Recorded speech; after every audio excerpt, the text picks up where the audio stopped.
What drives your pursuit to perfection?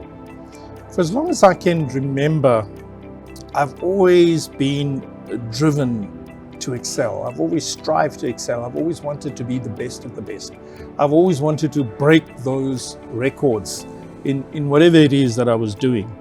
And that's all through growing up and going to university. But as you mature, and with a certain level of maturity, because I don't think I'm mature enough yet, I still think I've got the heart of a child.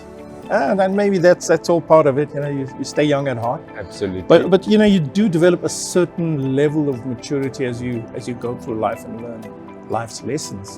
And what you realize very quickly is that the competition is not with other people necessarily. You're not trying to keep up with anyone. You're not trying to outdo anybody.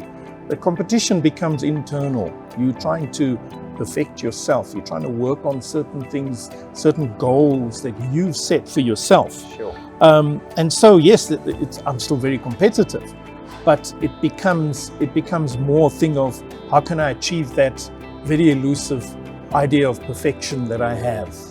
And we as human beings, we're not born perfect. Nobody is. Yeah. I don't think we were intended to be that way. Yeah.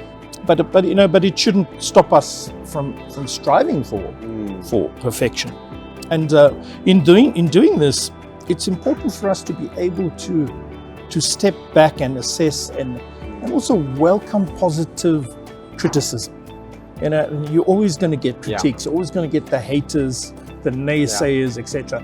But in between all of that, or in the midst of all of that, and sometimes even the naysayers have something positive for you. Because in whatever comments they make, there could be a point that you can take. There could be something that you could actually work on.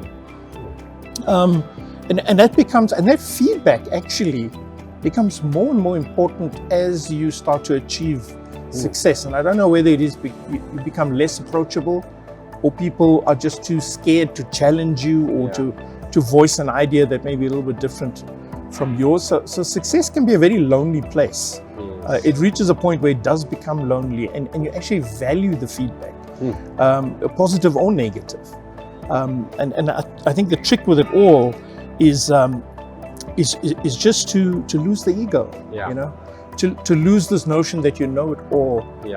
Be open to it, listen carefully, and that shows you the way. And success is yours in the end. Awesome.